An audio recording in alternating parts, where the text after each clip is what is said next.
What did you see when you walked into the bathroom? I don't want to talk. The girl you've just heard hides the most disturbing secret. 6-year-old Ada McNeill is being interrogated by police after she discovered her mother, Michele, unresponsive in the bathtub. Her dad, Martin, claims Michele was found slumped over its side, face down. But little Ada tells police a different story and draws her mom face up. Was she all the way in the bathtub or just part way in the bathtub? All the way. Just days before the incident, Ada's mother, Michele, had undergone plastic surgery. And because her husband, Martin, is a doctor, he insisted on administering her medication himself. But during her recovery, Michele told her eldest daughter, Alexis, "If anything happens to me, make sure it wasn't your dad who killed me." Okay, what's the problem, sir? My wife, she is unconscious, she's underwater. Okay, do you know how to do CPR? I'm doing it. I am a physician, I got CPR in progress. The problem is, Michelle's husband, Martin, is lying. He's not a real doctor. Okay, do not hang. Michelle's death is ruled an accident. The day of Michelle's funeral, her daughter Alexis spots a mysterious dark-haired woman who was not invited by anyone.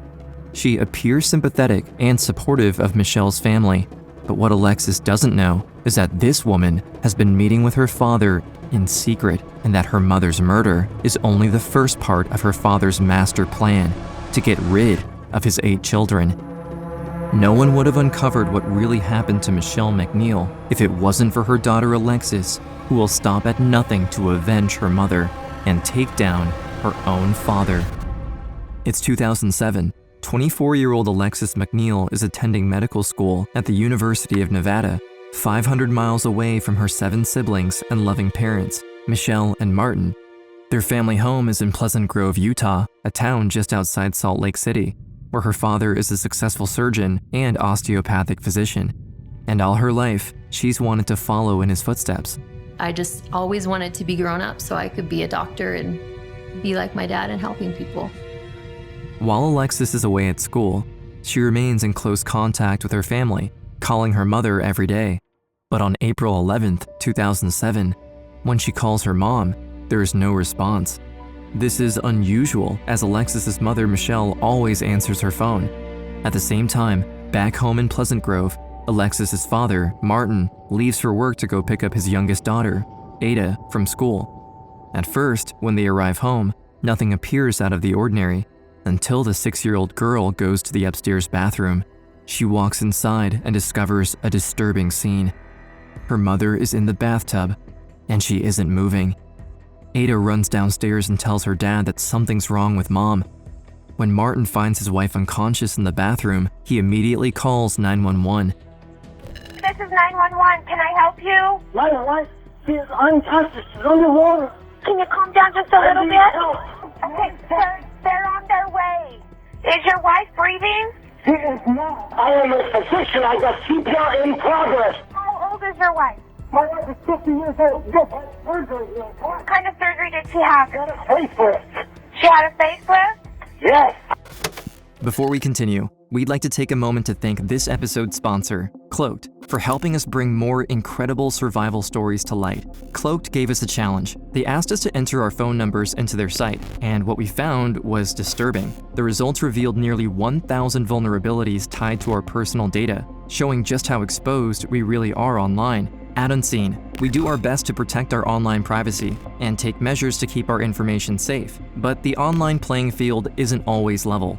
Data brokers are secretly making billions harvesting and selling your data, and what's worse is that every account you create leaves a trail of personal data behind, making you more vulnerable. Cloaked breaks the cycle straight at source. They remove exposed data and provide unlimited burner emails, usernames, and phone numbers for new accounts, keeping your real information out of brokers' hands.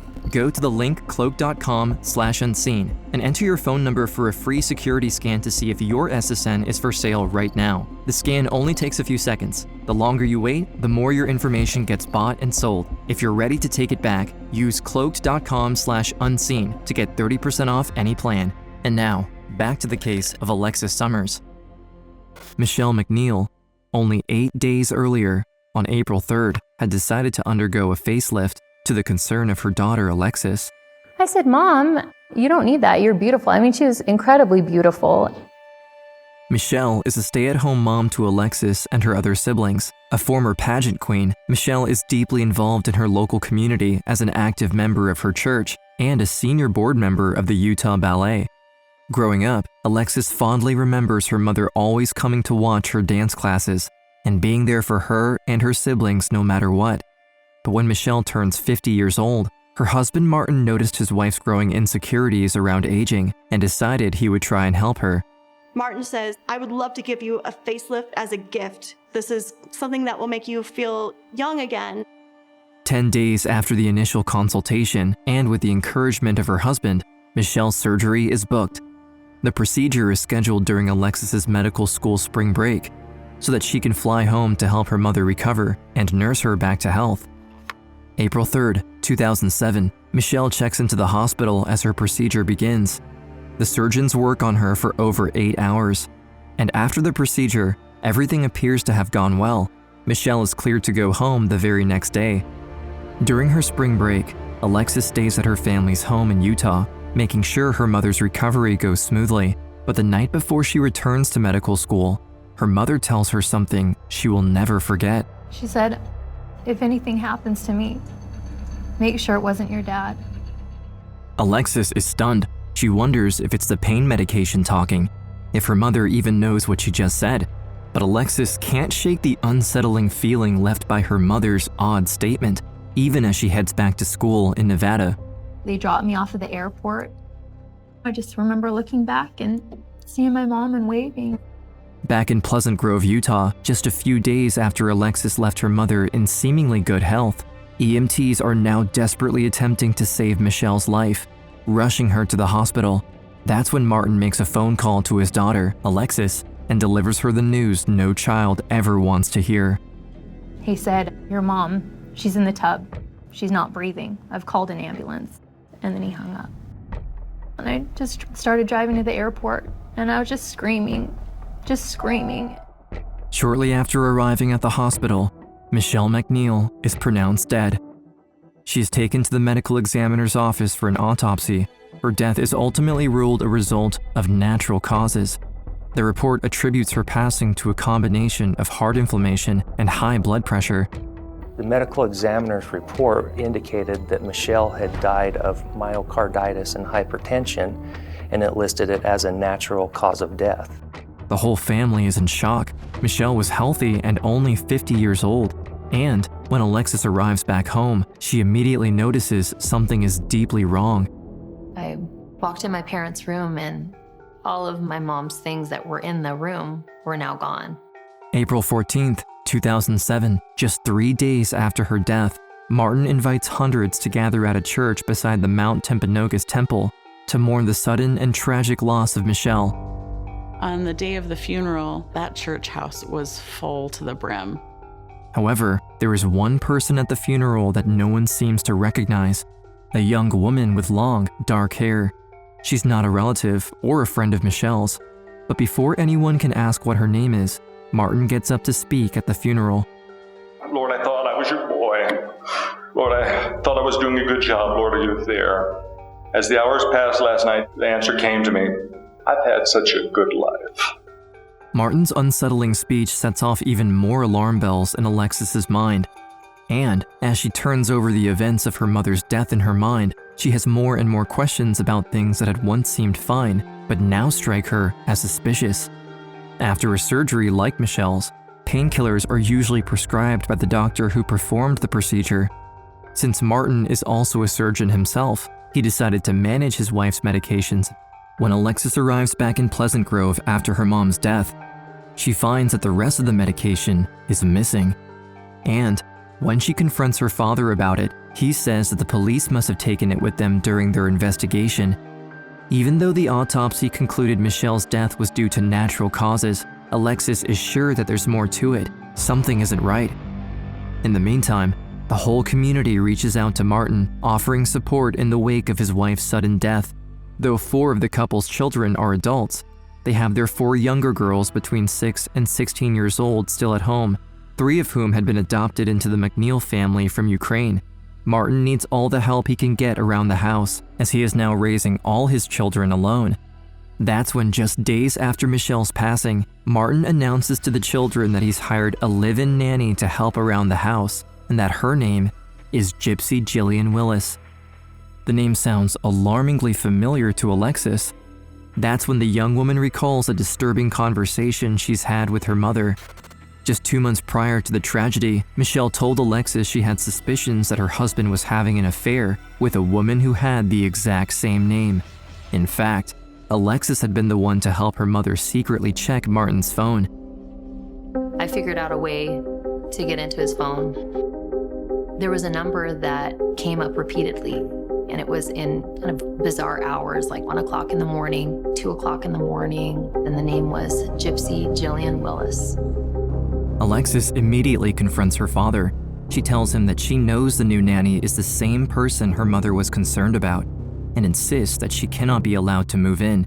But he completely dismisses her, and within 2 weeks of Michele's death, Gypsy is moved into the family home. Alexis's suspicions of her father only grows after her younger sisters, still living at home, begin explaining that Gypsy never helps around the house, and that they notice the live-in nanny is sneaking into Martin's room late at night. Between Martin's affair with Gypsy, his strange funeral speech, the missing painkillers, and Michele's final ominous warning to her daughter, Alexis is all but certain her mother was right. Her death was not an accident, it was murder.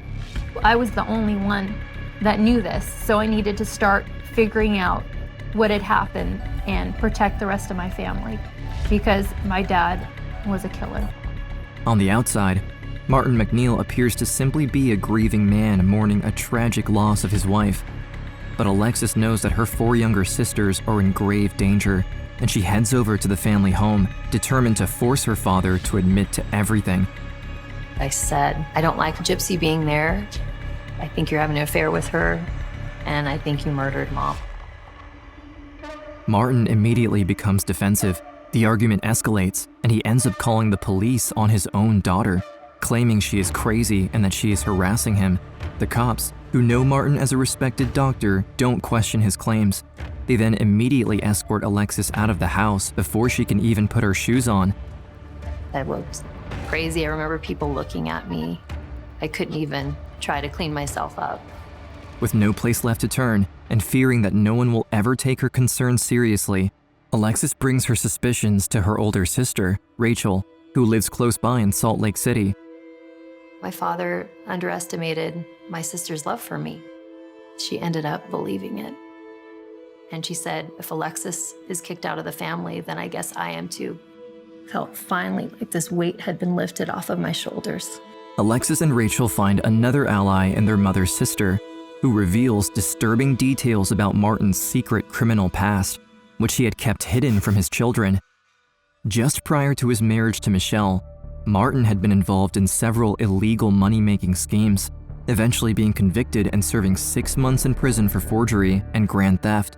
In fact, when he'd started medical school, he'd actually been on felony parole.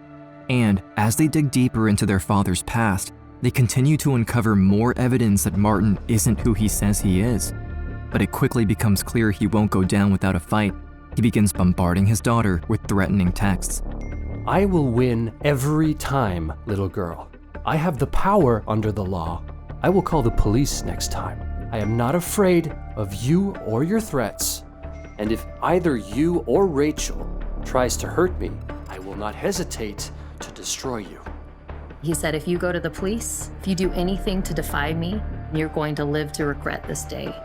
But his threats don't stop Alexis. She keeps fighting, the way she knows her mom would have fought for her if she were in her shoes. I knew that my mom would do anything for me. So I had to fight for her. And I had to fight for her children. Alexis and her sister ramp up their campaign to expose their father. They make a website asking anyone on the internet to send in any incriminating information they have about Martin McNeill. And it's not long before Alexis's email inbox overflows with accounts of Martin's concerning behaviors. Multiple women reveal they've engaged in affairs with him. The allegations even turn criminal, with reports that Martin had sexually assaulted a disabled woman, plotting to kill his mother and had allegedly confessed to murdering his brother. Alexis goes public with all the information they have in an attempt to show everyone her father's true nature. But it's been over a year since her mother's death, and Alexis can't find anyone in law enforcement or in the media to take her accusations seriously. I went to every single newspaper in Utah. I go to the governor's office. I cannot understand why no one would listen. My mother was murdered and no one cares. After years of Alexis and her family desperately trying to convince someone, anyone, to take them seriously, Captain Doug Whitney from the Utah County Sheriff's Office finally listens. He said that he was going to do anything he could to help us. It was a really incredible feeling because we'd been fighting for so long to get anyone to just listen to us. With Captain Whitney's help, Alexis's investigation expands, using all the resources at the sheriff's office's disposal, and they're able to discover even more disturbing lies about Martin's past. We ended up finding out that he had forged his college transcripts in order to get into medical school. Her father's entire medical career had been based on lies and deception. The father that I thought I had never really existed. With the mounting evidence against Martin, Alexis, worried for the safety of her siblings, tries to file for custody of her 4 younger sisters, who are all still living with a murderer. But what she doesn't know is that Martin and Gypsy are already plotting to get rid of the 4 girls so they can be alone together. Martin decides to send Yzabelle, his young daughter who was adopted from Ukraine, on a special trip to visit her biological sisters back in her home country. My dad had just basically said, we'll get her after the summer. But behind closed doors, Martin had a bigger plan, stealing his adoptive daughter's identity. With Yzabelle abroad, Martin uses her social security number to forge a new identity for Gypsy, who needed to escape her mounting debts, renaming her as Jillian McNeill. They even start pretending to be husband and wife, using April 14th, Michelle's funeral date, as their wedding date. Taken together, there's strong grounds to suspect that Martin used Michelle's plastic surgery to obscure her murder so he could be free with his mistress, Gypsy. But despite everything, investigators still have a problem. Michelle's death had been ruled as being due to natural causes, not murder. During the initial investigation, Martin's account of what had happened was taken as the truth. After all, he was a respected doctor, and there was no reason for the cops to question his authority. Now the truth about Martin's life of lies and his affair with Gypsy is exposed. But they still need something concrete from the day of Michelle's murder, something to prove that Martin lied about Michelle's death too. There was one other person at the crime scene with Martin, his 6-year-old daughter, Ada, and her story might just be able to expose her father's lies once and for all. What did you see when you walked into the bathroom? She was just laying down in the bathtub. She was laying down in the bathtub? She had a wet eye. She drew a sketch of how she found my mother.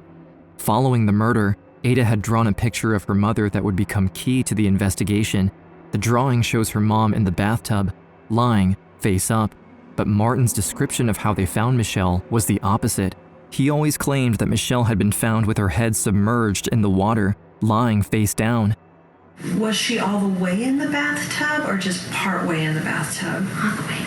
And had you ever seen your mom wet her hair like that before? I don't want to talk about it. How does it make you feel talking about your mom? Sad. It ended up being a critical thing because it differed from how my father told the police that she was positioned. Investigators, with the testimony from the 6-year-old and her drawing, are close as ever to making the arrest. But there's one final thing that will put a nail in the coffin on this case, once and for all: Michelle's blood.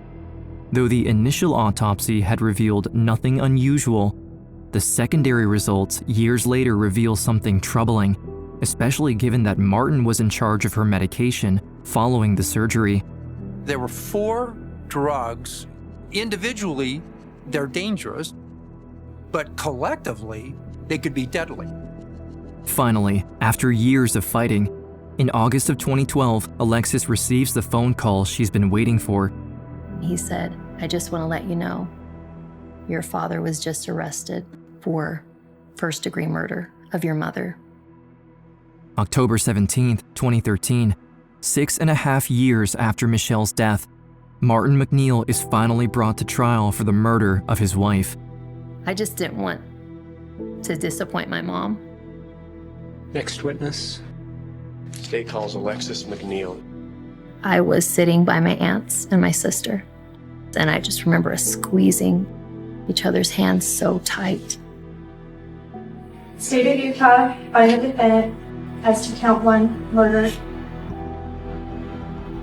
Guilty.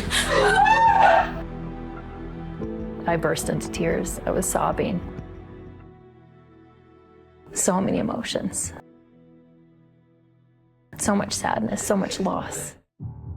Martin McNeill is sentenced to 15 years to life in prison without the possibility of parole. Gypsy Willis is charged with 2 counts of giving false statements and sentenced to time served plus 3 years probation. Alexis is awarded custody of her younger sisters, and Yzabelle is finally found and flown home from Ukraine to be with the rest of the family. Those were my sisters, and I needed to be there for them, and I needed to protect them. So that kept me going. Alexis, throughout impossible odds, has not only avenged her mother, but also protected her sisters by refusing to abandon them to a monster. Today, the siblings still share a close bond and have supported each other as they have all grown up to start families of their own. Little sister Elle that just had her first baby. Ada's 18 years old. She graduates this month from high school. Alexis has become a doctor and is now married with children of her own. Through her actions, her mom's love still lives strong in the family. We celebrate her every January 15th, balloons and cake, and she would have been 62. Blow 'em out, Sophie. We can just be a family and remember the good things.